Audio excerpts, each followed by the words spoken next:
ఇచ్చే టమాటాలకు కొత్తిమీరకు ఇంకా వంకాయలకు ఇచ్చే 10 కవర్లు అంటే వన్ టైం యూజింగ్ ప్లాస్టిక్ వాడద్దని నేను మీకు ఒక సూచన చేస్తున్నా.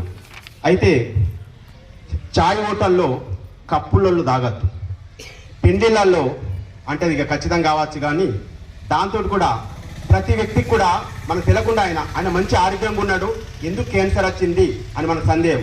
ఆ సందేహం కేవలం ఈ వాస్తవంగా పరిశుద్ధ కార్మికులకు కూడా పని చక్కగా చేసినట్లయితుంది. ఏంటంటే మనం తెచ్చిన ఈ ప్లాస్టిక్ కాగితాలు కూరగాయలను ఇంట్లో పెట్టుకున్న తర్వాత బయట పడిస్తున్నాం.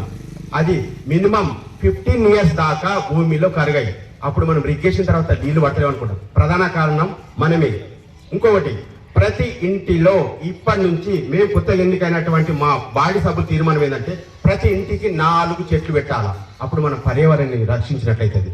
మనము ఈ భీమ్గన్ను గ్రీన్ సిటీ గా చేయాలని ఒక నిశ్చయాన్ని కట్టినాం మా కౌన్సిల్ అందరూ. ఎప్పుడు గ్రీన్ సిటీ గా మనము ఖచ్చితంగా ప్రతి ఇంటికి 4 చెట్లు మున్సిపాలిటీ నుంచి పెట్టాం. పెంచే బాధ్యత మాత్రం మీ ఇంట్లోకి ఇస్తాం.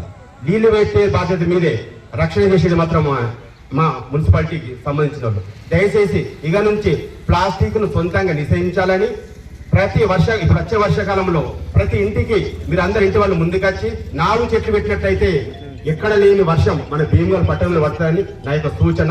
ఈ అవకాశం ఇచ్చిన మున్సిపాలిటీ సిబ్బందులకు మరియు మన మున్సిపాలిటీ మేనేజర్ ధన్యవాదాలు తెలియజేస్తూ ముగిస్తున్నాను.